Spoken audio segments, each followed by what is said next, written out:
Bas qilinglar. Biz ushbu klinikani uzoq vaqt davomida kuzatuvga olganmiz. Uningda shifokorlik litsenziyasi va farmatsevtlik guvohnomasi bor. Shunday ekan, u shunchaki o'zbilarmon soxta tabib xolos. U sizlarni barchangizni aldab kelmoqda.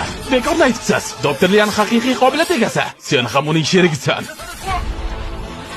Yo'q, men aslo uning sherigi emasman. Mana bu odam ham o'sha Lian familiyali soxta tabib bilan til biriktirgan. Ushlanglar uni. Men sherik emasman. U bilan sherik emasman. Bundan buyon kim ushbu klinikaga qadam bossa, oyog'ini sindiraman. Nima deyapti? Qayerda davolanish bu sizning shaxsiy ishingiz. Ammo bilinglarki, Kainfu shifoxonasining ortida Qaychan yer osti dunyosi xo'jayini janob Li turibdi. Janob Li esa Jennan xonadoni vakilidir. Jennan xonadonini aytyaptimi?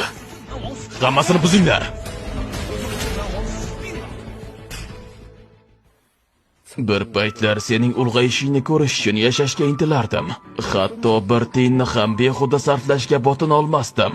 Ammo endi bunday bo'lmaydi. Men doktor Liangni uchratdim.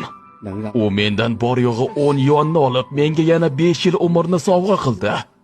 5 yildan so'ng sen o'rta maktabga borasan.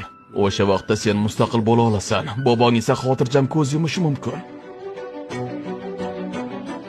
Uni ko'ndirishda davom etinglar, tezroq shifoxonaga qaytsin. Bu juda ham muhim ish. Iloji boricha tezroq hal qilinglar.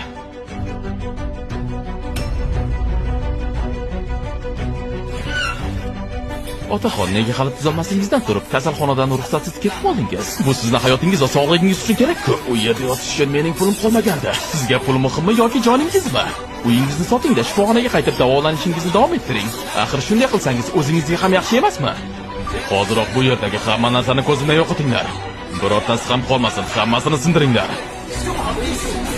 Bu nimasi bo'ldi? Axir bu adolatsizlik-ku. Uzda Go studiyasi tomonidan o'zbek tiliga o'girildi.